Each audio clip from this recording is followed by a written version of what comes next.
Соединенные Штаты ввели санкции против 2 китайских компаний за их методы работы, обвинив их в том, что они занимаются преследованием этнических групп в Китае, включая уйгуров.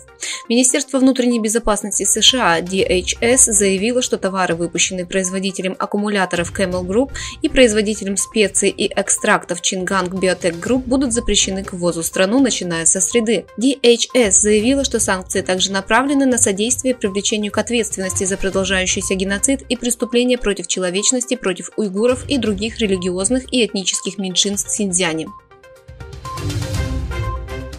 В целях повышения осведомленности различных стран по вопросам, связанным с историческим и реальным положением Восточного Туркестана, делегация, базирующаяся в Турции Международной ассоциации НПО Восточного Туркестана, начала визит в Японию с 31 июля. Делегацию, состоящую из президента Международной ассоциации НПО Восточного Туркестана господина Хидаята Агузана, сотрудника по европейским отношениям господина Ниджата Тургуна и генерального секретаря Абдурашида Аминхачи, приветствовали бывший министр экономики Японии Сейшо Макино и делегация, работающая по Тибету, Монголии, Тайваню и Гонконгу в японском парламенте в первый день визита.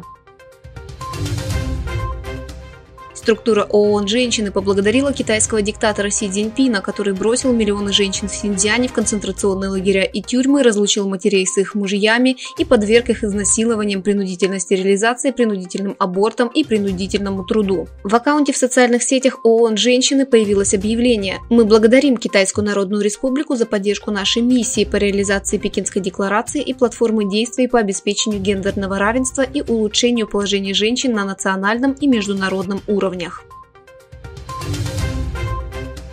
Совместные учения Falcon Shield 2023 между военно-воздушными силами Китая и Объединенных Арабских Эмиратов пройдут в Синьцзяне в следующем месяце, согласно годовому плану и соглашению 2 стран, сообщила китайская военная новостная сеть China Military Online. Министерство обороны Китая объявило, что Китай и Объединенные Арабские Эмираты проведут совместные учения военно-воздушных сил в августе в Восточном Туркестане, так называемом Синьцзяне, населенном уйгурскими турками. Восточный Туркестан до сих пор находится в повестке дня из-за геноцидных практик в отношении уйгуров и других турок-мусульман, информация о которых в последние годы даже была включена в доклады ООН. Согласно обвинительному заключению, опубликованному Министерством юстиции США, Джейсон Джеральд Шенк, уроженец Джорджии, собрал более $33 миллионов от благотворительных организаций и частных лиц в стране в течение почти 10 лет с обещанием распространять Библии и печатать книги о христианстве в Китае.